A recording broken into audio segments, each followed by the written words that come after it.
complete fabrications, and it actually, in the end, corroborates everything we have been telling you over a year on this program. Now, like that, the FBI and the DOJ, like they lied about the FISA judge in that case, about the origins of the Clinton bought and paid for dossier full of Russian government propaganda. They used that to get a warrant to spy on a member of the Trump campaign. We will go through this Schiff memo point by point. We will separate fact from Democratic fiction. This is something the destroy Trump media will never do. Also, the House Intel Committee Chairman Devin Nunes and Carter Page, the former Trump campaign advisor, at the center of all of this, they will both join us tonight with exclusive reaction. And also breaking tonight, growing calls for Broward County Sheriff Scott Israel to resign over new information about his department's repeated failures to stop and then properly respond to the Florida shooting. And according to new reports, a total of 4 officers did not enter the high school when they had an opportunity to confront the gunman and possibly save lives. We will describe in complete detail this bureaucratic failure and how every sign was missed that could have definitely could have prevented this tragedy. We'll have the very latest on that breaking news in a mini monologue. But first, we get started with our breaking news opening monologue tonight. All right, a lot of breaking news. We're going to go slow. A lot of details surrounding this Democratic memo put together by liberal Trump-hating Congressman Adam Schiff. Now, we'll dissect this thing point by point. We'll give you all the information that the media won't tell you about. But before we get into all of those details, here is the biggest takeaway. Everything from a year ago that we have been uncovering and telling you about involving rampant FISA abuses, spying on the Trump campaign, has actually now been corroborated by the Democrats. Now, it's all true. The Schiff memo was supposed to take on the credibility and challenge the memo that Congressman Nunes put out. But in reality, the exact opposite is happening. Now, here's why. Facts are facts. The truth is the truth. Both Republicans and Democrats are now confirming that the completely unverified Hillary Clinton bought and paid for dossier filled with Russian lies made a large part of the FISA application that was used to then spy on a member of the Trump campaign. And here's another key point you have to consider. Have you noticed the near radio silence from fake news CNN, conspiracy TV, MSNBC when it comes to the Schiff memo? The liberal media, they're not talking about it because they know that it proves all of the key findings and facts of the Republican memos. And now that you have that important background information, let's dive into this Democratic memo. Here's what this Schiff memo corroborates. Just like the Nunes memo in the House, the Grassley-Graham memo in the Senate, they lay out the FBI, the DOJ did in fact lie and misled a FISA judge about the fact that Hillary Clinton and the DNC that she controlled actually paid for the Russian dossier full of lies. Now, Schiff, he actually quotes a section of the FISA application in his memo. It reads that the DOJ disclosed that Christopher Steele was approached by an identified U.S. person who's indicated to Source One, Steele, that a U.S.-based law firm had hired the identified U.S. person to conduct research regarding candidate number one's ties to Russia, Trump. The identified U.S. person and source number one have long-standing business relationship. Now, the identified U.S. person hired source number one to conduct the research. The identified U.S. person never advised source number one as to the motivation behind the research into candidate one's, Trump's, ties to Russia. The FBI speculates the identified U.S. person was likely looking for information that could be used to discredit candidate number one's campaign. Now, Hillary Clinton, the Clinton campaign, the DNC, here's the shock. They're never mentioned. In other words, they are outright lying by omission. Slowly. In other words, it is an indisputable fact that the FBI, DOJ lied to the FISA judge in order to get a warrant to spy on Trump campaign associate, he'll join us later, Carter Page. They purposefully and maliciously hid all ties to Clinton and the DNC because there's no way on this green earth that any FISA judge would ever have approved the application if, in fact, the judge knew that Clinton and the DNC paid over $12 million for a dossier to influence the election. And that last sentence about the FBI speculating about the purpose of the dossier, that's especially important because that indicates that the FBI and the DOJ, they knew about the political motivations behind the Russian paid-for dossier, and they used it anyway. Sound like a deep state? That key point has been proven, and it's undoubtedly true. Now, understand how profound this really is. You have the FBI, DOJ, they literally knew Hillary Clinton, her campaign, and the DNC she's controlling, that they paid for a dossier filled with Russian lies and Russian government lies. They covered up the fact before the FISA judge to get the warrant, and in the process, what are they really doing? They're shredding the Constitution, our Fourth Amendment protections. Schiff is also exposing himself to be a big fat liar. In this memo, he admits that the dossier had political motivations. But on February 2nd, after the Nunes memo came out, Schiff put out a statement. That statement reads in part, quote, "The majority suggests that the FBI failed to alert the court as to Mr. Steele's potential political motivations or the political motivations of those who hired him." But this is inaccurate. So Schiff is saying something that is an outright lie. Now, there's the proof. And here's the other key point. The Schiff memo is corroborating the Nunes and the Grassley-Graham memos because they expose how the dossier was the essential part of the FISA application. And if you look at the Grassley-Graham memo, it finds, quote, their words, the bulk of the FISA application consisted of the unverified Clinton bought and paid for dossier. Wow. Now Schiff tries to downplay the reliance on the phony dossier by writing in his memo that it only made up a narrow part of the FISA application. That, too, is a lie. And Schiff also writes that a specific section of the FISA application actually references the completely unverified claims in the dossier about Carter Page and June 2016, in the meetings that he had in Moscow. Page has denied over and over again it's never been confirmed. So Schiff is admitting that, contrary to his claims, the dossier did make up the bulk of the application to get the FISA warrant. Now, the Democrats' current position on the dossier, and look, they're trying to minimize it, is the complete opposite of what they were saying back in March during a congressional hearing. This is all politics. They're all liars and they're all phony, and we've been right for a year now. Take a look at this. According to Christopher Steele, a former British intelligence officer who is reportedly held in high regard by U.S. intelligence, Russian sources tell him that Page has also had a secret meeting with Igor Sechin.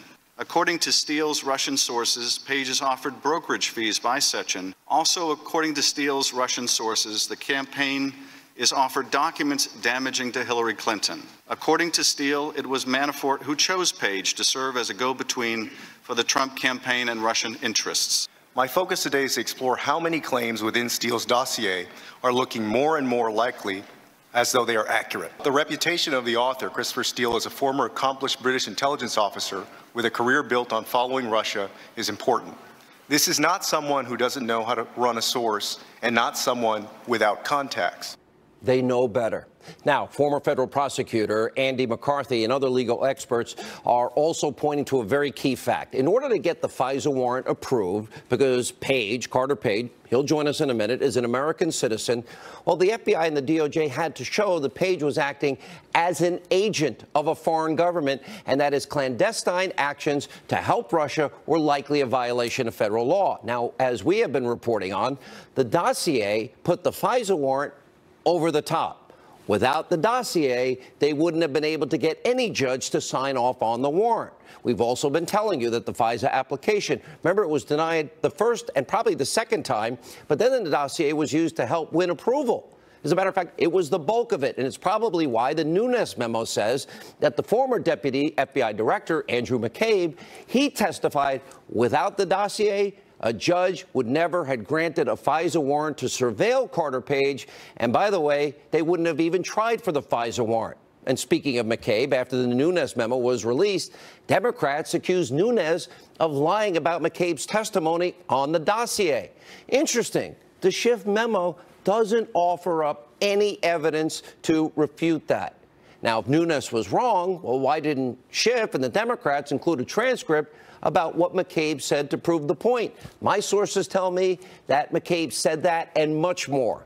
Democrats didn't do it for the obvious reason, because the facts aren't on their side. Now, the Schiff memo also tries to make a big deal about Steele's credibility, given the fact that he had worked in the past with the FBI. Now, Schiff's trying to change the subject here and hide the fact that Steele used current and former Russian government sources in the dossier, and that none of the information, this is the important part, none of it was ever verified by the FBI. It was never verified by the Department of Justice, by Fusion GPS, which hired Steele. In other words, when getting a FISA warrant, the credibility of the person is not nearly as important as the credibility of the sources or where the information's coming from.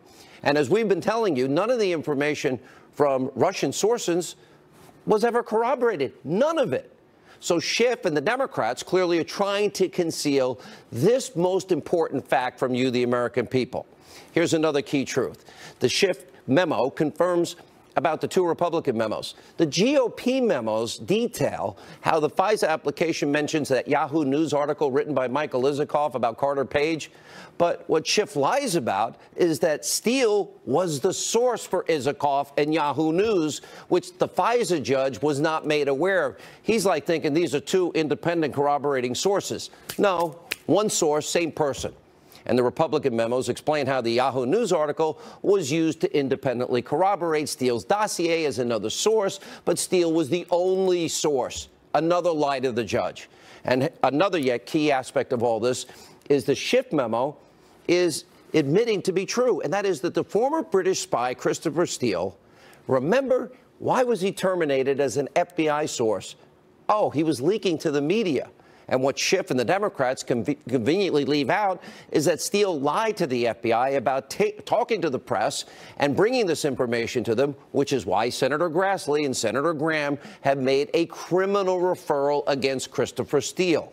The Schiff memo is full of other massive and outright lies as well. For example, Schiff falsely claims that Carter Page was never spied on while a member of the Trump campaign. That's not true, because with a FISA warrant, the federal government has the ability to access all of Page's old electronic communications, old emails, old text messages, old phone calls when he was a part of the Trump campaign. And that means that, yes, the FBI spied on the Trump campaign, and getting the warrant on Page allowed them to do it, which is why they lied to get the FISA warrant in the first place. And Page will join us and explain later on. Now, if the guy was a Russian spy, Carter Page, like the Schiff memo is claiming, why hasn't Carter Page been charged with the crime? And if the evidence against Page is so overwhelming, you know, that the FBI didn't need the phony dossier to get a warrant, again, just like Schiff and the Democrats are claiming, then why was it used? Now, Schiff writes that Carter Page actually talked to the FBI in March of 2016, so after the FBI got the dossier months later, why wouldn't they just go to talk to Page again and find out what he knew? He cooperated in March. Getting a FISA warrant on an American citizen is supposed to be the last resort. It should only be necessary when the foreign intelligence that the government is seeking cannot be obtained through normal investigative techniques. From what we now know, the FBI didn't get in contact with Page again when the Bureau apparently got their hands on the phony dossier in the fall of 2016, only months before the election. Now, why wouldn't the FBI do that when Page had already been cooperating? None of this makes sense. And then again, maybe it isn't supposed to, because the truth is finally coming out. Here's the bottom line. The FBI, top echelon, not rank and file, lied to a FISA judge about Clinton and the DNC. They never told the judge that she paid for these Russian lies in this dossier. That was then used to get a warrant to spy on the Trump campaign. It is one, if not the biggest political scandal in our history. Here with reaction, House Intelligence Committee Chairman Devin Nunes. Congressman, good to see you. Thank you for being with us. Great to be back. I am a bit stunned at the Schiff memo, and I guess there's a reason that many in the liberal media aren't covering it, because it corroborates so much of what you said. The Steele dossier, as the Grassley-Graham memo says, was the bulk of the information that the phony, unverified Russian Clinton bought and paid for Russian dossier, that was the bulk of the FISA warrant. That's now on the record, correct? Yeah, that is the case, and not only that, it is basically the bulk of the entire investigation. It's what the Democrats have used over and over again. They've always went back to Carter Page. It wasn't until a couple weeks ago that they started to distance themselves from the dossier, which was their information that they paid for. All right, and what's so important to me is, so Hillary, she's bought and paid for, her and the DNC, then it's used as the basis for a FISA warrant.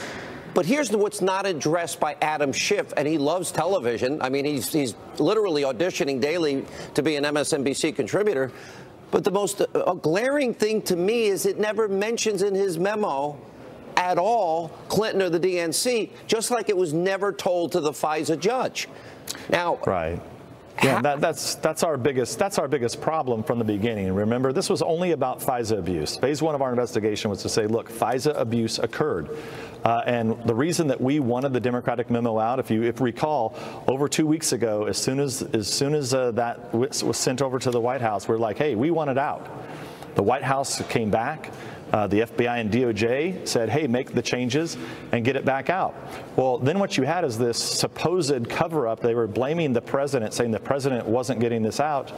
That was the farthest thing from the truth. They could have gotten this out 2 weeks ago. They could have made the redactions the FBI and DOJ wanted, and they could have gotten this out. And we wanted it out for precisely the reasons that you're mentioning tonight. And the DOJ and the FBI never verified the Clinton bought and paid for dossier, although they knew it was political in nature, that she had paid for it. They never did their own verification. Well, I think that's what's even more telling about the Democratic memo that we like, is that they actually say in there in the footnote, and they give you the verbatim, they go out of their way to actually say how this was used, how it was political, but then they don't say specifically who paid for it, which we can't, and we just can't have a FISA court. We can't have our intelligence agencies and our intelligence capabilities used to target one political party against another, and that's what happened here. Isn't that lying by omission, sir? Well, I'm not an expert on that, Sean, but clearly the way we see it, it was a lot more complicated to put what they put to put what the FBI and DOJ presented to the FISA court than it would have been just to say, look, here, Judge, this is who paid for it. I guess the next thing I want to know is, so we've had allegation after allegation after allegation, Trump-Russia collusion. Is there any evidence to date of any Trump-Russia collusion of any kind that you or anybody on your committee or anybody in the FBI or Department of Justice or Robert Mueller's investigation has come up with that you have seen? Not that I've seen. And the only collusion that I continue to say that I have seen and we have proof of is that the Democrats hired a British agent, former British agent, who went to supposed Russians to get dirt on the Trump campaign. I mean, it is collusion. It's clear collusion, and nobody's investigating it, and nobody's talking about it. Are crimes, in your view, committed here in terms of the FISA application, the role of high-ranking, not rank and file, high-ranking FBI, DOJ, intelligence people? And what does it say about this whole year plus that this country has been consumed with an investigation that apparently has no evidence whatsoever? Should it go away? Well, look, I think you have, there's a variety of crimes that you'd have to look at. You have conspiracy would be the largest. It's also the hardest to prove. You have lying and misleading Congress. You have the court that could actually do something if they feel like they were lied to. But the bigger problem here, I think, over all of this, just FISA abuse specifically, is I just think the American public reject the idea that you can use a secret court, take political dirt from one party and use it against another. I think all Americans can agree with that. Didn't Glenn Simpson also admit in testimony that, in fact, he never corroborated, he never verified, and at times, I believe it might have been the Senate, maybe not your committee, but I believe he also admitted that they had coordinated in terms of media outreach to get out information that was never verified, that was Clinton bought and paid for, that was connected to Russia? Well, look, you have to assume, I mean, you know that Glenn Simpson and Steele were meeting with numerous reporters. And maybe this is why when I say the media is dead, maybe they're embarrassed. right? Because so many of them were briefed, maybe they can't actually write about it because the emperor would have no clothes, right? It would be the height of hypocrisy if some of these reporters would come out and say, well, yeah, we were actually briefed on this dossier way back when, and now knowing that it's totally false and totally disproven, salacious and unverified. Let me ask you this last question. You said this is phase one. At another point in an interview that we did together, you talked about at least 4 other phases. Can you outline what else is coming and the specific areas of interest that you have in terms of investigations? Well, the area that we're focusing on right now is the State Department. If you look at the questionnaire that we've sent out, so we have a questionnaire that went out to current and former senior members at the highest levels of government, where we're asking them very simple questions about the dossier, when they knew about it, who they told, when they knew the Democrats had paid for it. That questionnaire is due this Friday. Did you find Susan Rice's note to self on the final day of the Obama administration odd? Well, I would say it is another example of a long string of actions by Susan Rice that I think are odd. Does it scare you that an unverified, political, bought and paid for document full of Russian lies, with all the talk about Russia collusion, could make its way to a FISA court, that the FISA judge is not informed about its origins, and that it becomes the basis to spy on an opposition party in the lead up to an election? Does that scare you as much as it does me? Well, Sean, let me tell you what scares me more than that. It's that the party who did that, okay, meaning the Democrats in the House and the Senate, whose party did this, that they're actually, and if you read the Democratic memo closely, they actually say that that's okay. That's scary. And that, to me, is really bad. It's not oversight, and I think it brings up many questions about when did they actually know about this dossier? When did they know it was actually their own dossier that they used to drum up an investigation on Republicans? All right, Congressman, thank you. Keep up the good work. We need the truth. Sean. The American people deserve it. When we come back, we'll talk to Sarah Carter and Greg Jarrett. Also, an exclusive interview with Carter Page. He is mentioned extensively in the Shift Democratic memo and much more. Straight ahead. Campaign associate Carter Page, how are you, sir? Great to see you. You're not a traitor to the country. You haven't. Let me give some background here so our audience understands. By the way, you're naval graduate. You went to the Annapolis. Yes. And you were part of a foreign policy advisory council on the Trump campaign.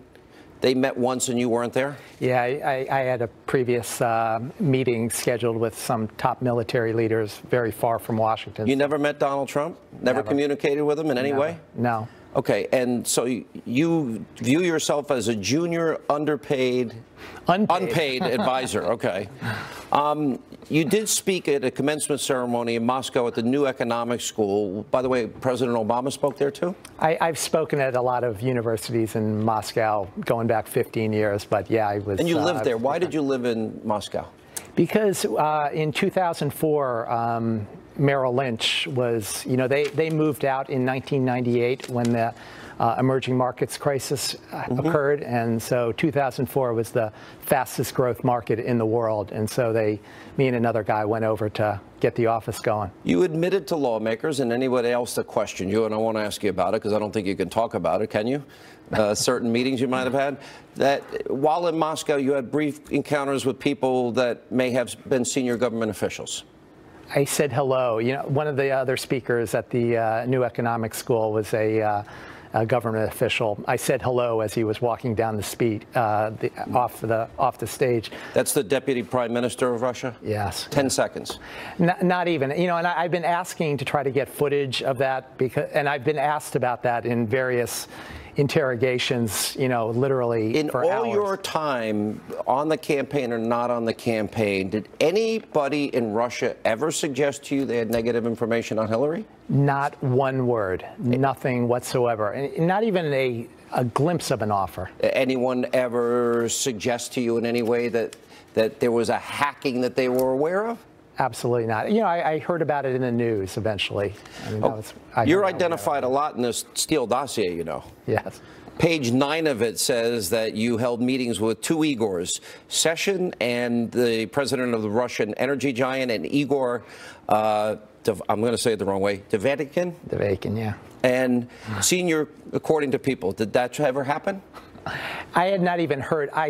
When I heard the word Dvekin asked of me. Dvekin, thank you. They started calling me. Wall Street Journal was the first that called me in July of 2016, and I kept getting these calls from people for the next couple months until it finally broke in September. Is anything in the Steele dossier written about you true? Absolutely not a word. Not one word? Nope. They're completely false. It's a laughable joke, absolutely. I know Trey Gowdy asked you this. What factual inaccuracies stand out the most against you? The complete ridiculousness of it all, Sean. So.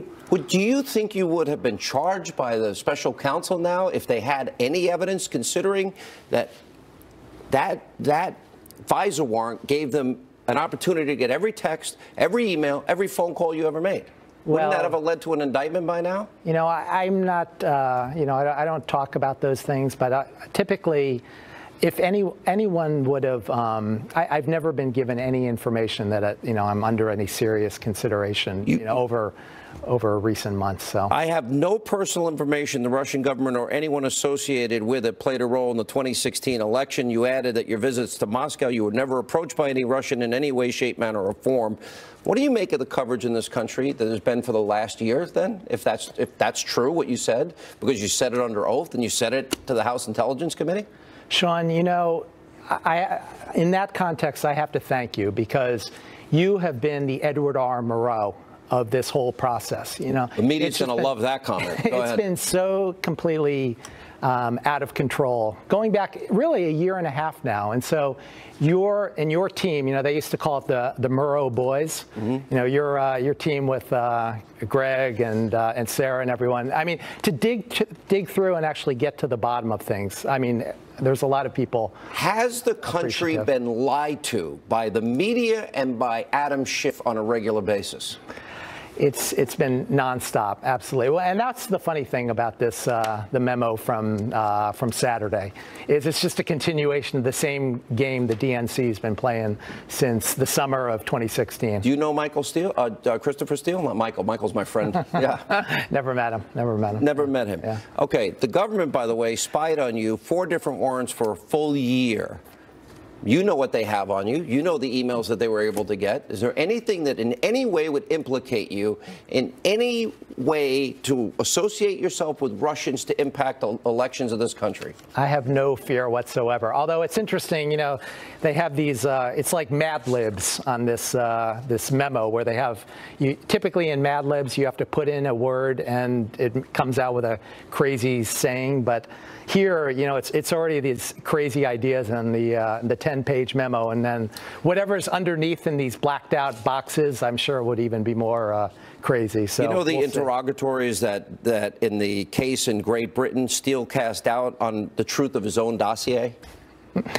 Big time, yeah. And actually, he, it's amazing how these defamation cases, myself, and you're suing? Absolutely. Who are you suing? I'm suing Oath Inc., which owns Yahoo News as well as Huffington Post. And, Yahoo News. Maybe others by the time this is all said and done? Well, it's interesting. If you look at this fake intel report of January 6, 2017, 2 weeks before the inauguration, attacking, really throwing up a lot of dirt on the incoming new administration and leaving open all these questions. There's 2 themes to it. One is the hacking, and we all know I've been hacked now. Mm-hmm. And the other is the fake news media. My lawsuit right now is focused on the fake news media, and I'm suing Broadcasting Board of Governors, which is the funder for Radio Free Europe. And we'll see. I've been back and forth with DOJ going back many months now, and so far they've been kicking and screaming. But, I think now that these, the truth comes out, they're going to be more cooperative. Carter Page, we'll have you back, and yes. Adam Schiff insisted that once his memo came out, it would contradict everything in the Republican Nunes memo. It contradicts nothing, and in fact, it supports and corroborates everything in the Nunes memo. Schiff should be embarrassed and ashamed of himself for those representations. For example, he said the FBI and the Department of Justice followed the FISA laws, did everything properly. We now know that is completely untrue. They broke the FISA laws. Schiff said, well, the FISA court will show was properly advised about the political connections of Hillary Clinton. That's a lie, and his memo points out that he was lying about that. I mean, you go through every part of Schiff's memo, and it corroborates and supports Nunes' memo. And that's the point. The Steele dossier was key, Sarah. No dossier, as McCabe said. No dossier, no FISA application, never mind warrant. They withheld that Clinton bought and paid for this thing. I mean, everything was corroborated that Nunes and the Grassley-Graham memo said. Everything they corroborate.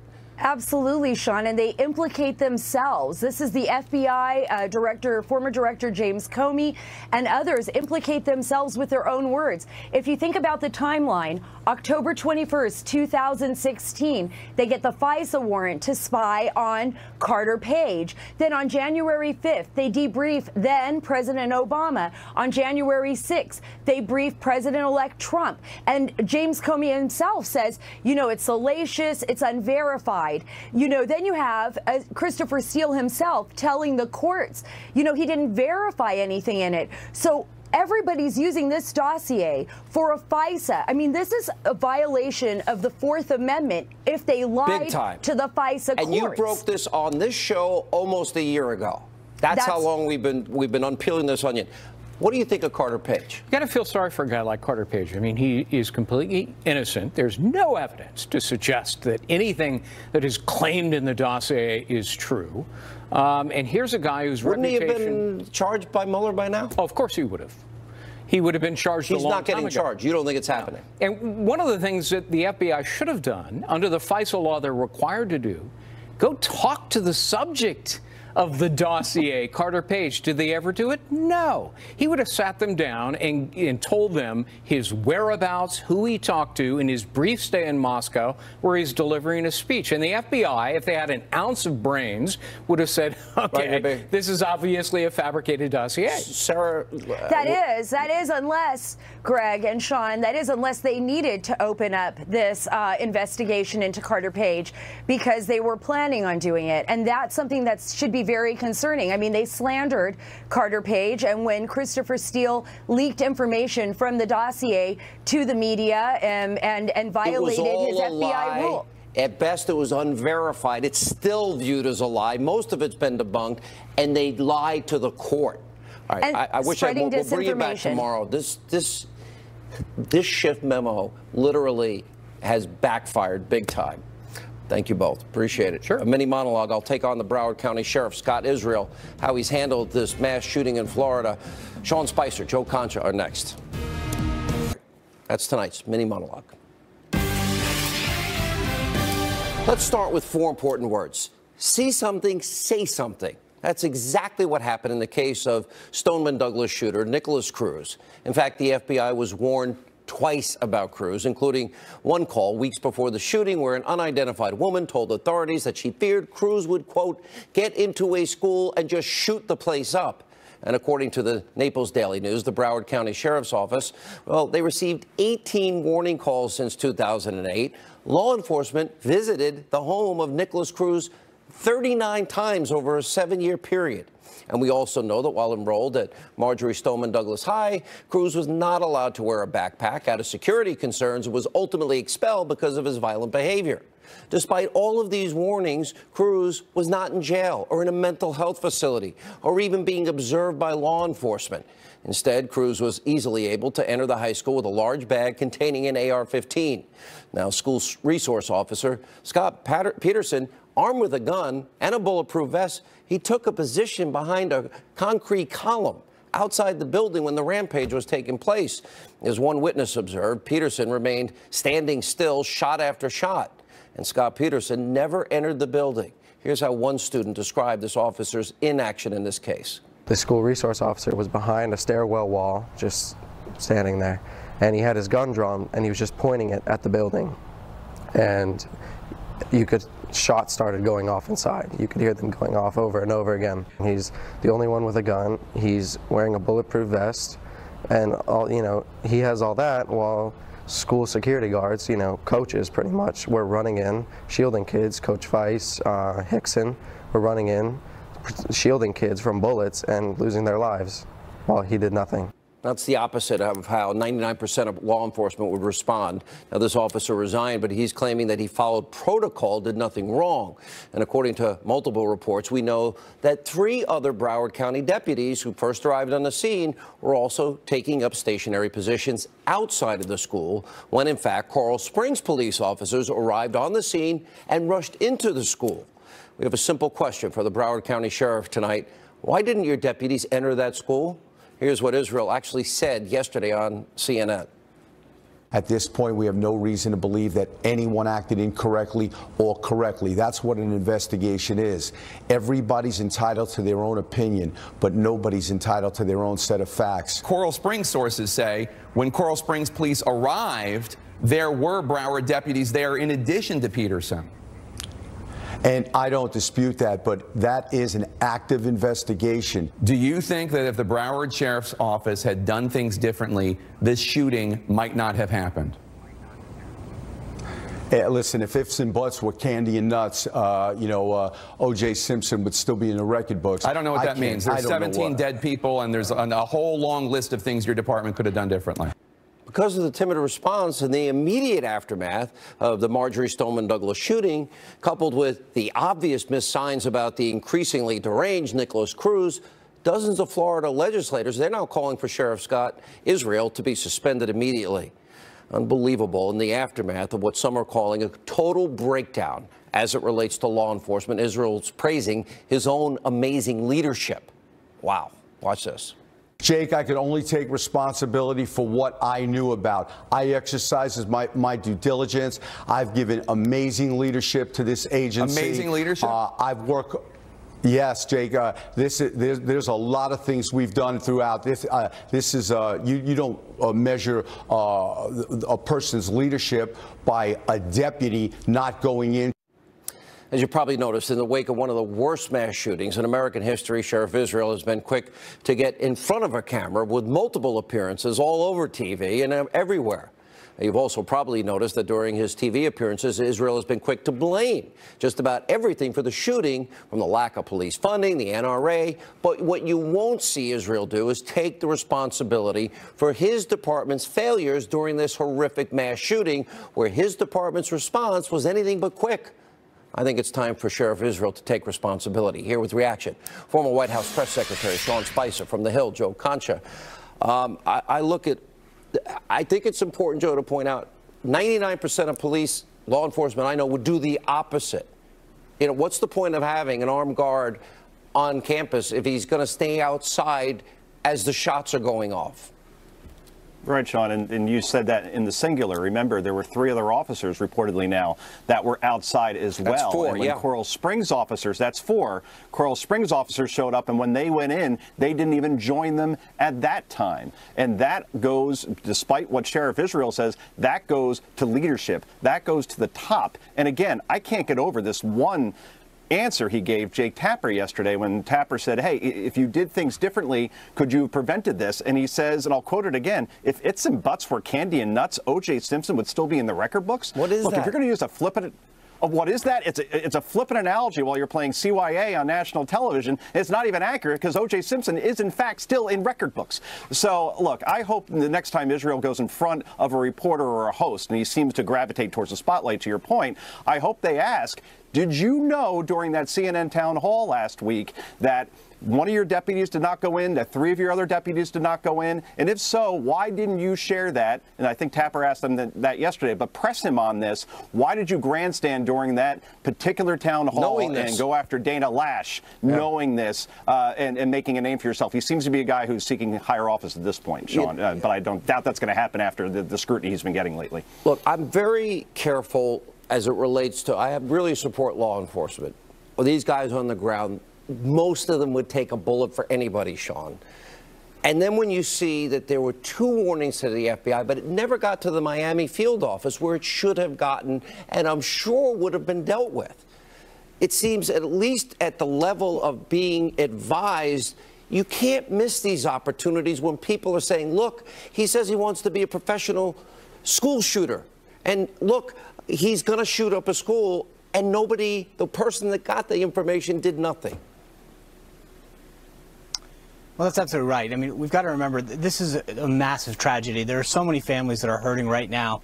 And as we search for blame, one of the things that we have to do is really look back and recognize that, as you pointed out, twice the FBI was notified, 18 times local authorities were notified. People were calling out to make it very clear that this person was a danger to his community, to his neighbors, to those around him in a house, and yet nobody acted. How many times does somebody have to reach out to law enforcement at the various levels to make it clear?